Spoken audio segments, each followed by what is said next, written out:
नमस्कार. आज आपण 12व्या व 13व्या श्लोकाचा एकत्र अर्थ जाणून घेणार आहोत. पूर्वीच्या श्लोकात ज्या विषयाचे वर्णन करण्याची प्रतिज्ञा केली होती त्याचेच वर्णन आता भगवंत 2 श्लोकांमध्ये करीत आहेत. श्लोक 12. सर्वद्वाराणि संयम्य मनोहृदि निरोध्य च मूर्ध्न्याधायात्मनः प्राण मा स्थितो योगधारणाम्. श्लोक 13.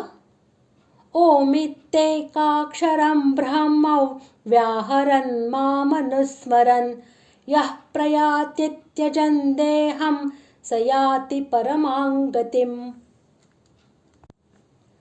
श्लोकांचा अर्थ: सर्व इंद्रियांची द्वारे अडवून मनाला हृदयाच्या ठिकाणी स्थिर करून नंतर जिंकलेल्या मनाने प्राण मस्तकात स्थापन करून परमात्मा संबंधी योग धारणेत स्थिर होऊन जो पुरुष ओम या एक अक्षररूप ब्रह्माचा उच्चार करीत आणि त्याचे अर्थस्वरूप निर्गुण ब्रह्म जो मी त्याचे चिंतन करीत देह टाकून जातो तो परमगतीला प्राप्त होतो.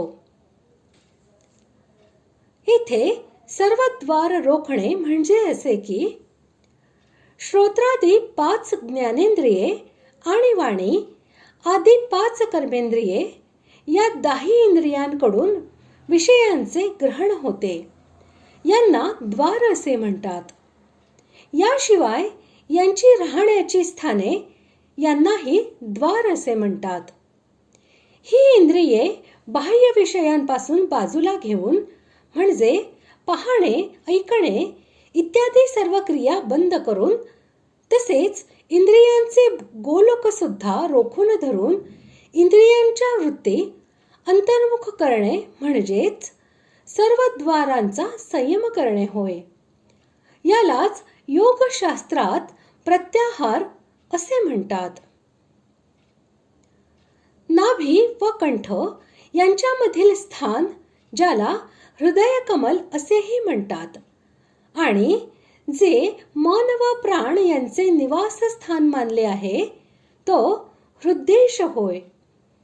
इकडे तिकडे भटकणाऱ्या मनाला संकल्प विकल्प यांनी रहित करून हृदयामध्ये निरुद्ध करणे म्हणजेच ते हृद्देशामध्ये स्थिर करणे होय. प्राणांना मस्तकामध्ये स्थापित करण्यास सांगण्याचे तात्पर्य असे की मनाला हृदयामध्ये रोखल्यावर प्राणांना ऊर्ध्वगामी नाडीच्या द्वारे हृदयाच्या वर मस्तकामध्ये स्थापित करण्यास सांगितले आहे.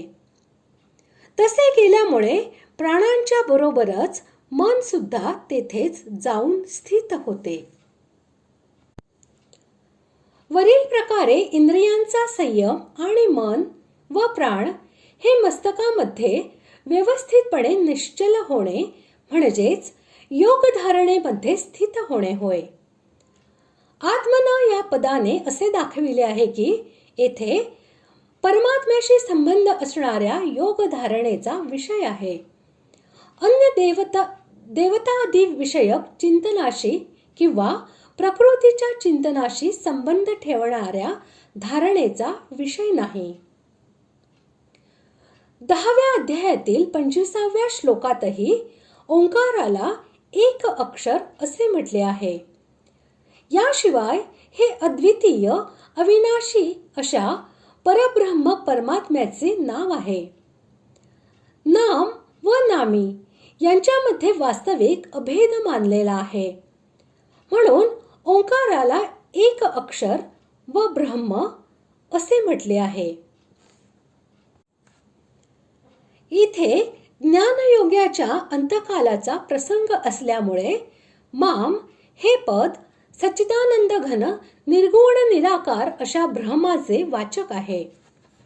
4थ्या श्लोकात या शरीरामध्ये अधियज्ञ हा मीच होय असे म्हणून भगवंतांनी ज्या प्रकारे अधियज्ञाबरोबर आपले ऐक्य दाखविले आहे त्याच प्रकारे येथे ब्रह्माबरोबर आपले ऐक्य दाखविण्यासाठी माम या पदाचा प्रयोग केलेला आहे. निर्गुण निराकार असे ब्रह्म अभेद भावनेने प्राप्त होणे म्हणजे परमगती प्राप्त होणे होय. यालाच आवागमनातून कायमचे मुक्त होणे, मुक्ती लाभ करून घेणे, मोक्ष प्राप्त होणे अथवा निर्वाण ब्रह्म प्राप्त होणे असे म्हणतात.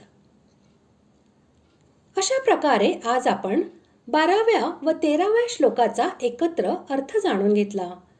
पुढील भागात आपण 14व्या श्लोकाचा अर्थ जाणून घेऊया. धन्यवाद.